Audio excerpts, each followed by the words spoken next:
Welcome to Stories of Hope. I'm Christine Hotchkiss. Each week, I bring you stories that will educate you, inform you, give you hope, and sometimes I have a nonprofit organization to spotlight because they're making a difference in the community as well. I want to start out with saying thank you to my studio sponsor, the Motivated Mind Group, your global creative agency located here in downtown Chandler. And today's episode is sponsored by Where You Be, a laid-back coffee shop with hot and cold beverages, and a espresso bar, and fresh baked selected goods for your palate. Today, my guest is Steve Murphy. He's an Arizona native, founder of nonprofit Boys to Men Mentoring here in Greater Phoenix. He left a long corporate career in sales and operations in 2018 and runs Boys to Men full-time. Boys to Men Mentoring offers early group mentoring in middle and high schools, mostly fatherless boys ages 12 to 18. Steve lives here in Phoenix and is blessed to have 4 kids and 7 grandkids. Please help me welcome my guest today, Steve Murphy from Boys to Men. Welcome. Thanks, Christine. Glad to be here. Yes. Wow. I don't have grandkids, but you know what? That day will come. And what you do, you don't even have to have grands to keep you busy. You have a group of boys that are constantly going through your life, and I hope that they stay in touch with you. So Boys to Men. I did a little research, and it was found in La Mesa, California, and in 1996, I believe it was. Mm-hmm.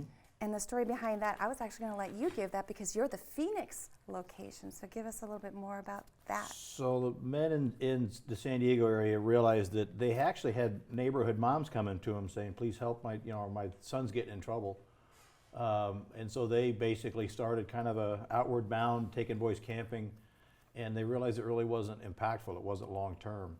So over time, they converted and they started doing mentoring in schools, working with boys 12 to 18, so that's 7th grade through senior year.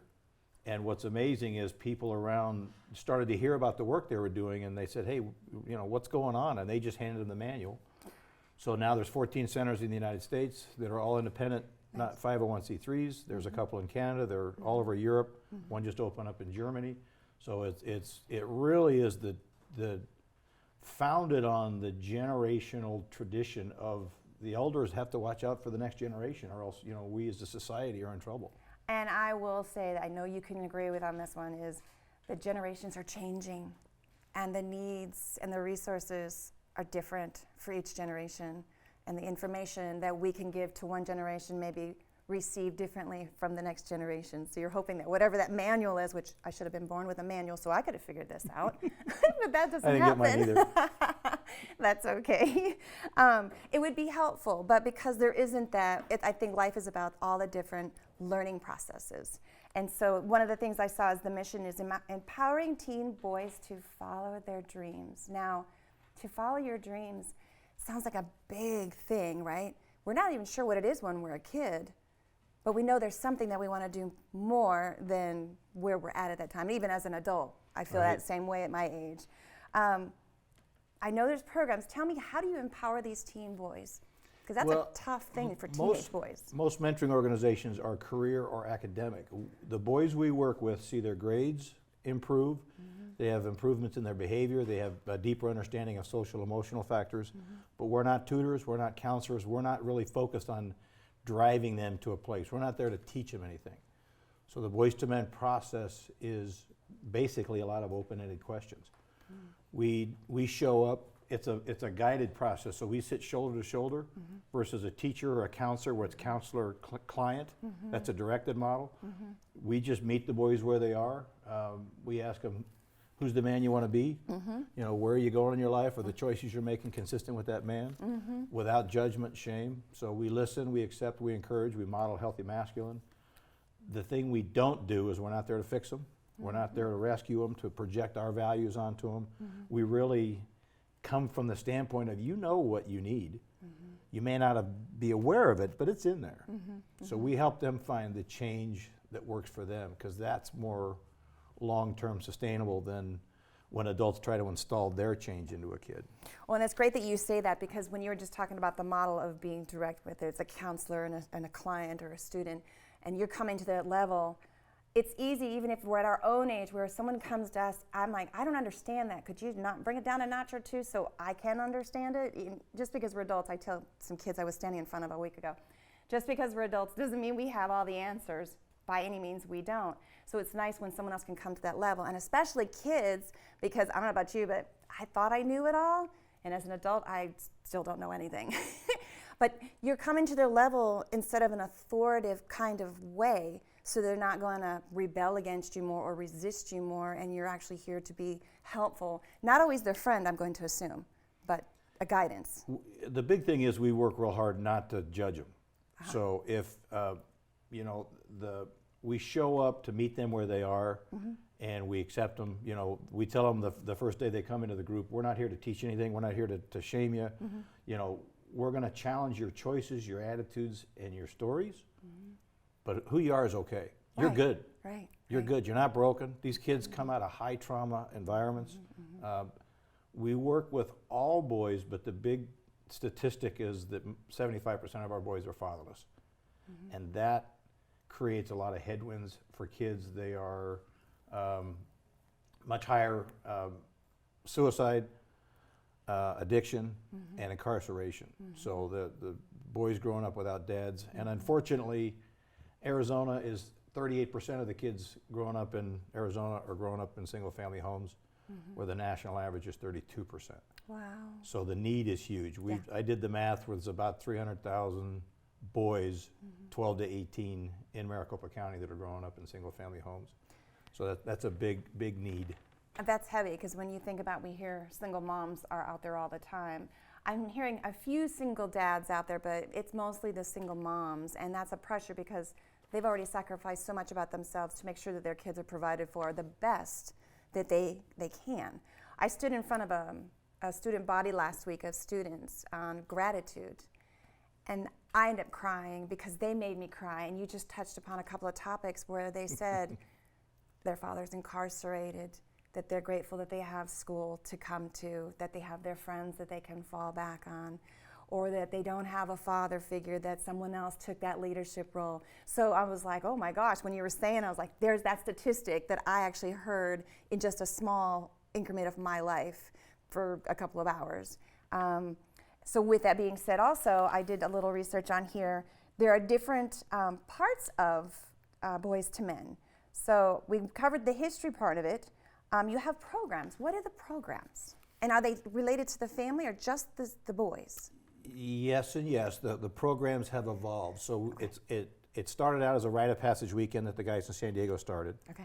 And then it shifted. Now we go to where the boys are. So we have partnerships with school districts. We start in 7th grade, so we catch them at 12. We catch them when they're just starting to wake up. They're just starting to kind of understand cause and effect. That's the beginning of separation from mom.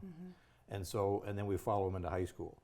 So the partnership with the schools is they help be sure that they pick the boys, and then they make sure they show up every week. It's a voluntary program, so we ask the boys come 6 times, because the boys, the first week, they go, it's weird, a bunch of men are going to sit around and talk about life and our feelings. Yeah, no, I don't want to do that. And it's not camping. Right. Right. So come 6 times. If it's not for you, then bless and release. Come back next semester, come back next year. And 90% of them will stick around once they get to that 6th time, because it's like, hey, this is different. I've never said things trying to get a reaction out of an adult, and the adults don't react.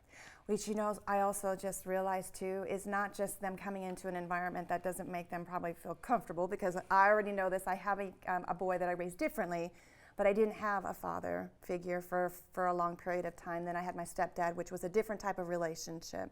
And I didn't know how I was going to raise my boy, but I was not going to have him be raised with not having because his dad was in and out of his life. I didn't know how to raise a boy that wasn't going to be, pardon my expression, a sissy, because I'm only girl and that's all I know. With boys, they can bond easily.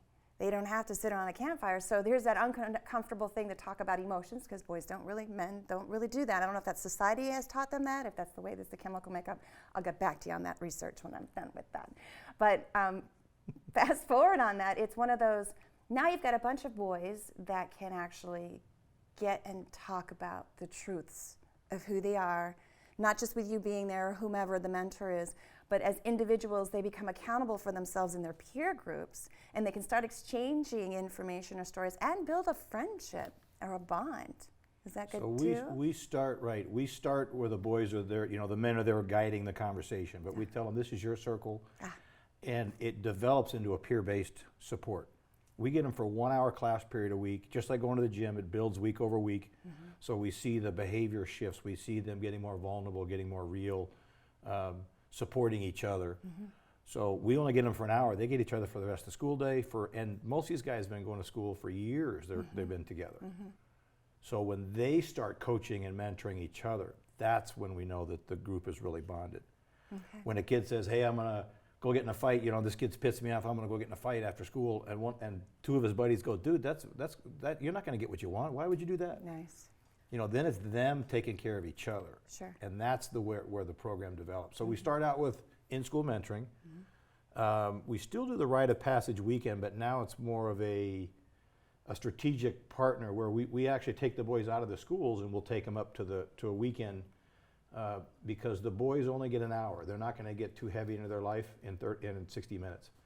So they go to the weekend where there's a lot of other boys. They get the chance to connect, and they really get a deeper dig into their life. They come off that weekend with the intention of what's one thing that's going to make a change in your life.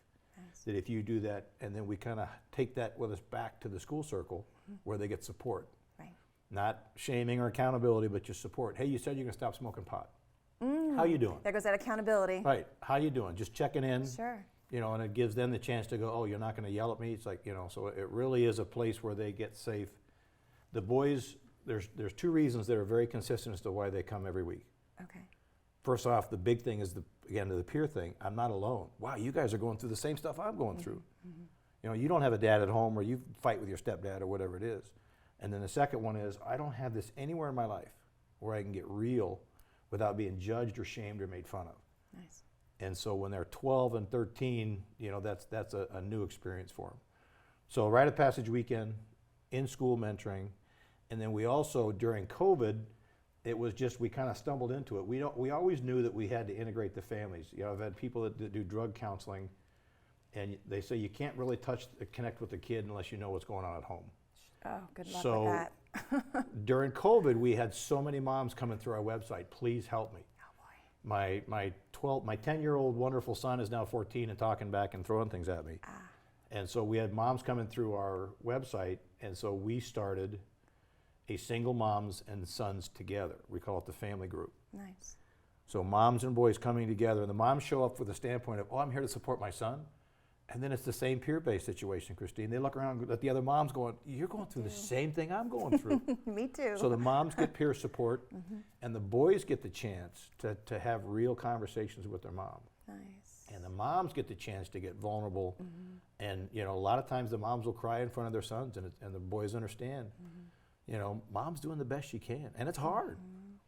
So it really does, it allows them to form a better, healthier bond just based on having a safe place to talk and being in that peer-based environment. Agree.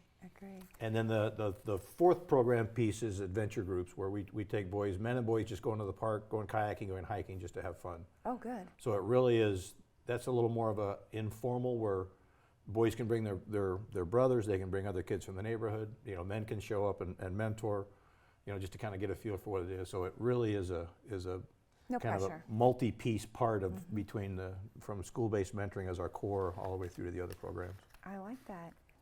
Now, you talked about where you find the boys. Where do they come from besides the website? So because of our partnerships with the schools know the boys that are struggling. And so we basically we don't give them any expectation, just who are the boys that you think that with a little bit of help can really turn things around. So they will give us boys. It's usually 3 to 4 mentors, up to 12 boys in 7th grade. Then we do an 8th grade group. Then we follow them into high school. So it's a good partnership with the schools because they know who those kids are. They know their home life. They know what's going on, and so that's where the partnership with us in the schools is very good. You talked about home life, and we already talked about the 2020 era. That will be forever embedded in everybody's lives, no matter how many years have passed. because we know what it did to a lot of people. It changed a lot of things, negative and positive.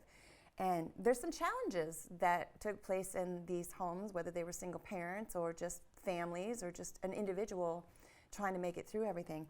The challenges, I'm going to say, for these single moms, where do they come into play? Well, during COVID, it was hard because in a lot of families, the school was the safe place. Home, you know, there's who knows what's going on at home. Right. So many families. There's two families or grandparents, or there's multiple people in the house.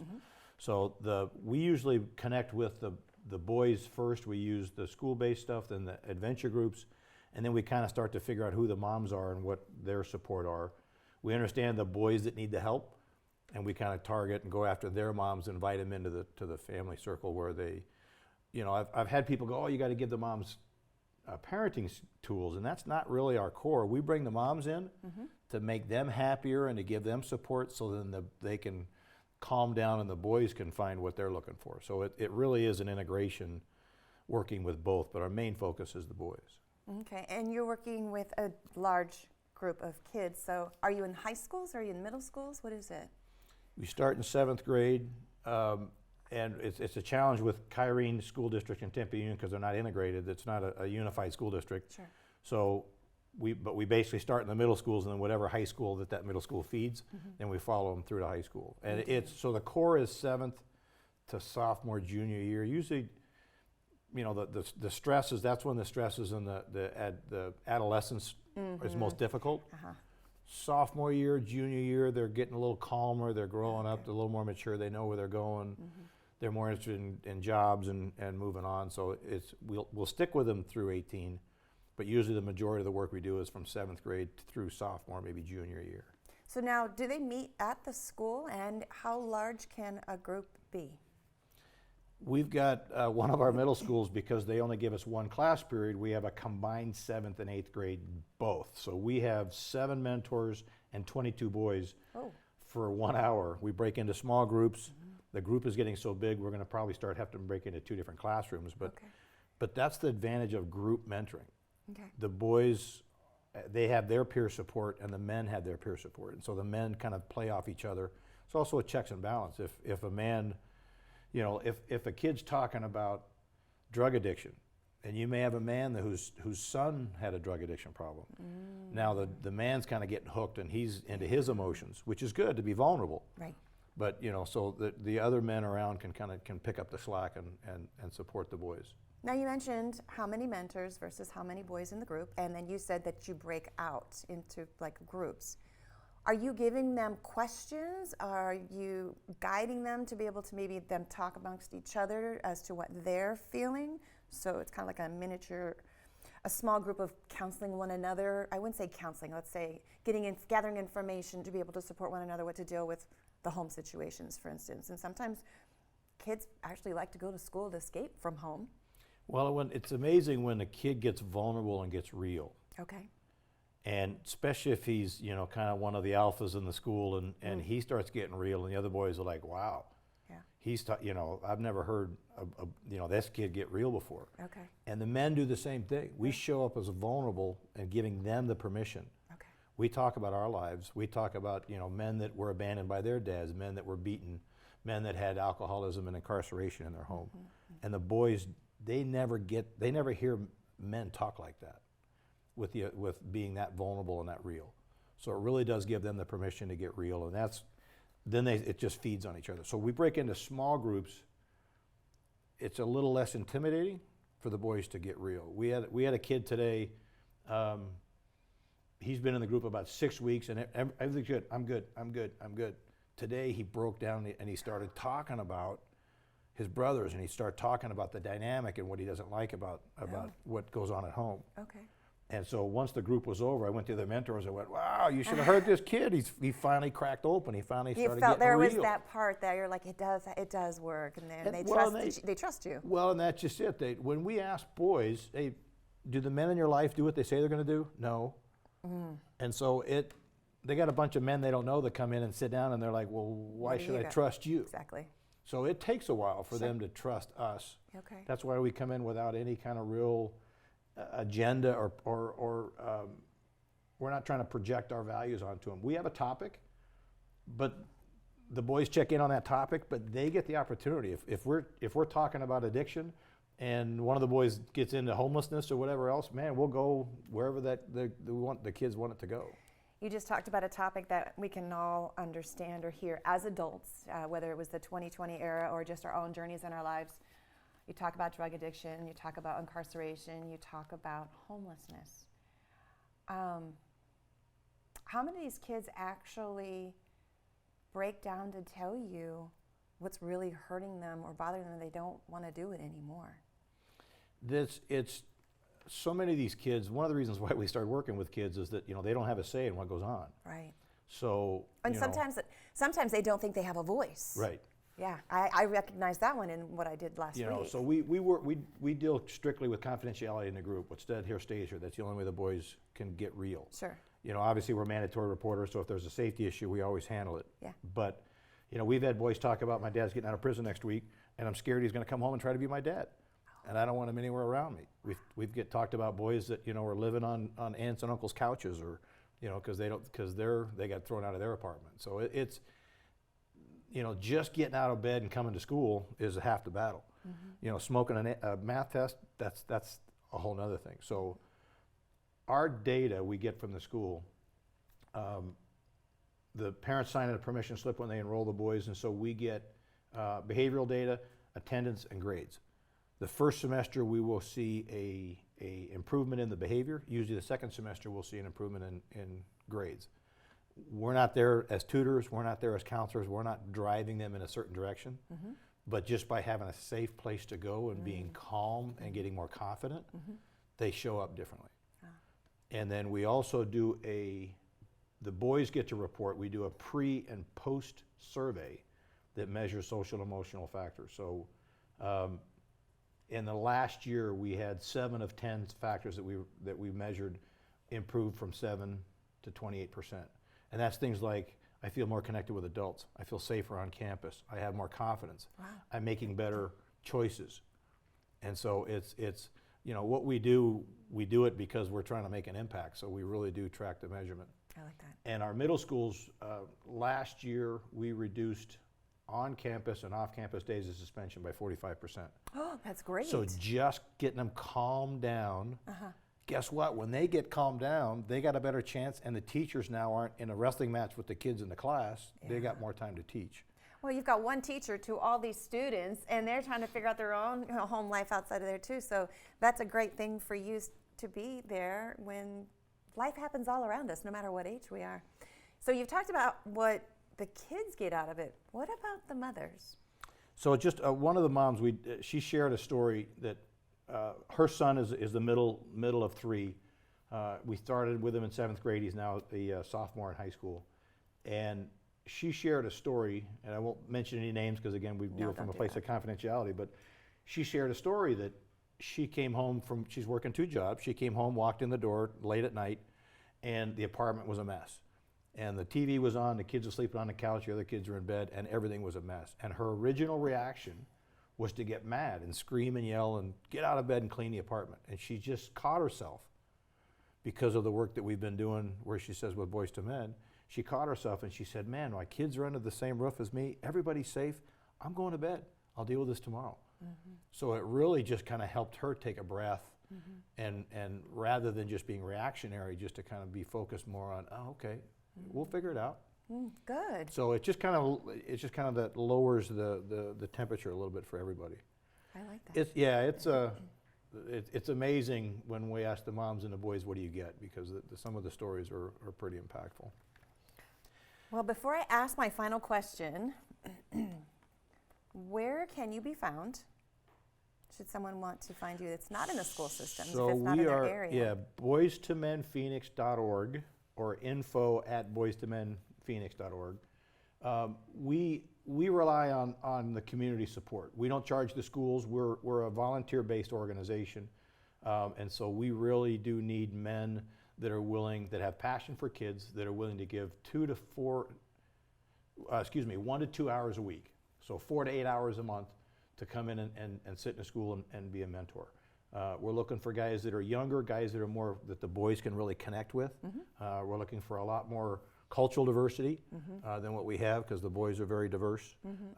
And we're also looking for people that just want to help us with social media, join a board, and so it really is a community-based organization. Agreed. And again, we're we're the elders of the community, we're the caring adults of the community, showing up for the next generation.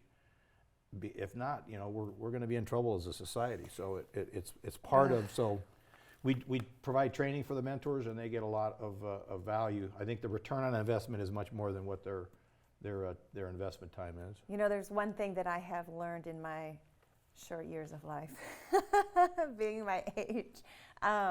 There's a little girl strapped in a big adult body is what it is.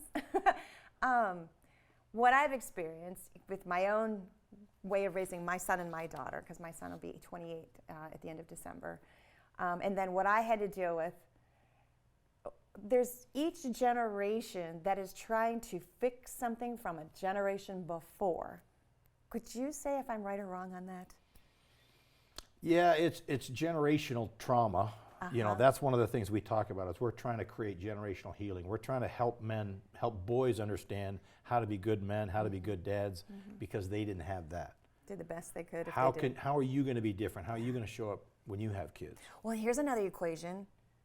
Young teen fathers, no skills, no understanding, and didn't have the mentorship to know how to be that role model to be able to do. That's why I said breaking different fixing things that were in other generations. So that's why I asked that. I think that's what we're all doing, men or women. There's something that's always going to be needed to be fixed, and always a resource out there that's going to be there to help us. And the thing we really push with the boys is your family situation does not predict your life, does not predict your future. You're absolutely You right. get to pick, you get to choose where you're going and who you're going to be. 100%. Thank you for sharing all this information. I think we covered everything, unless there's something I didn't remember to ask, or because I am the question person. I think we're just really looking for help from the community. So if you know, and maybe not you, but somebody that you might know that just has passion for kids, men and women. Obviously, men are doing the mentoring with the boys. We do have moms in the family circle. But we just need people that are willing to help and show up and support kids and families. And going to the website, they can find that information, inquire, Correct. find out more about the programs, where they're at. BoysToMenPhoenix.org. Or even have one in their area, because this is a podcast that's seen and heard wherever. Right, there's 14 Boys to Men centers around the United States. BoysToMenUSA.org will help you find those locations. And I think we have that also at the program throughout the time that we've been talking. Now I have my final question. I love asking this one because it's unrelated to anything that we've talked about. And if I was to only have this one question to ask anybody, and that's what I had to stick with, to know what kind of person they are, I could make my own assumption. What message would you like to leave everyone based on your journey of life? Great question. I told you. Because we asked the boys, what would the advice you'd give your younger self? And it really is just chill out. Oh. Things are not as bad as they seem, and it's all going to work out. You're a good person. Just keep going. Oh, right. I heard something the other day. It says, just stick with it. You'll get there. Yep. That's the hard part. I think that P word, patience, gets in the way. But yeah, stick with it and chill out. It'll all work out. Thank you Thank again. you. Yes, it was a pleasure. Yes, absolutely. Oh. Thanks for having a conversation with me. Absolutely. I want to thank my sponsors, the Motivated Mind Group, your global creative agency here in downtown Chandler, and Where You Been, a laid-back coffee shop with hot and cold beverages and espresso bar, and amazing baked select goods for your taste buds. If you have a story you want to share, know someone who has a story, or you have a nonprofit organization in your community making a difference and you want me to spotlight them, please email me to the address of stories@christinehotchkiss.com. Until next time, everyone, I wish you well, and you take care.